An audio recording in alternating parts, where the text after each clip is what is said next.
السلام علیکم۔ آج میں آپ کے ساتھ ایک نہایت ہی مجرب وظیفہ شیئر کرنے لگی ہوں اور آپ کو ایسے وظیفے کے بارے میں بتانے لگی ہوں جو کہ حفاظت کے لیے بہترین ہے،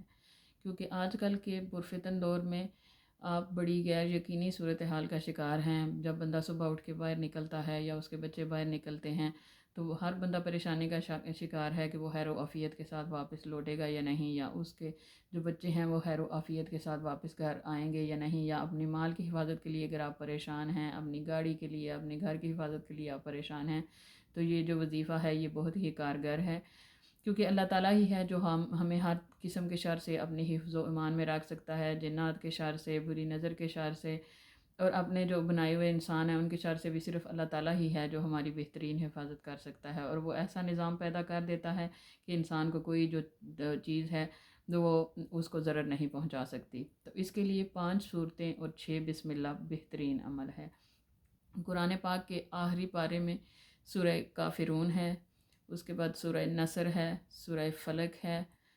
سورۃ اخلاص ہے اور سورہ ناس ہے۔ یہ 5 صورتیں آپ نے پڑھنی ہیں، اور ان ساری 5 جو صورتیں ہیں ان کے ساتھ بسم اللہ پڑھنی ہے آپ نے ان کے شروع میں، اور ساری یہ 5 پوری کر کے تو اس کے بعد آپ نے سب سے آخر میں 6 بار بسم اللہ پڑھنی ہے۔ تو یہ 5 صورتوں اور 6 بسم اللہ کا عمل ہے، تو یہ آپ نے اپنی حفاظت کے لیے پڑھنی ہے۔ جب بھی آپ گھر سے باہر جانے لگتے ہیں یا آپ کے بچے باہر جانے لگتے ہیں تو آپ یہ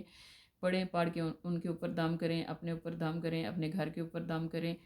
یا اپنی گاڑی کے لیے آپ پریشان ہیں تو اس کے اوپر دم کریں، تو انشاءاللہ تعالیٰ اللہ تعالیٰ غیب سے آپ کی حفاظت کا بہترین انتظام کر دیں گے۔ یہ حفاظت کے لیے بہترین عمل ہے۔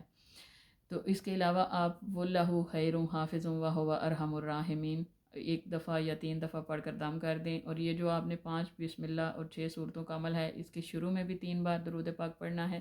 اور آخر میں بھی درود پاک پڑھنا ہے۔ جب آپ کوئی بھی وظیفہ کرتے ہیں تو اس کے لیے درود پاک جو ہے شروع میں پڑھنا 3 بار، 11 بار، 5 بار، 7 بار، اور آخر میں بھی پڑھنا بہت ضروری ہوتا ہے، پھر ہی آپ کا جو وظیفہ ہے وہ اللہ کی بارگاہ میں مقبول ہوتا ہے۔ اور جب بھی آپ کوئی وظائف و اذکار کرتے ہیں تو آپ نماز کا اہتمام کریں، کیونکہ 5 وقت کی نماز جو ہے وہ ہر مسلمان پر فرض ہے۔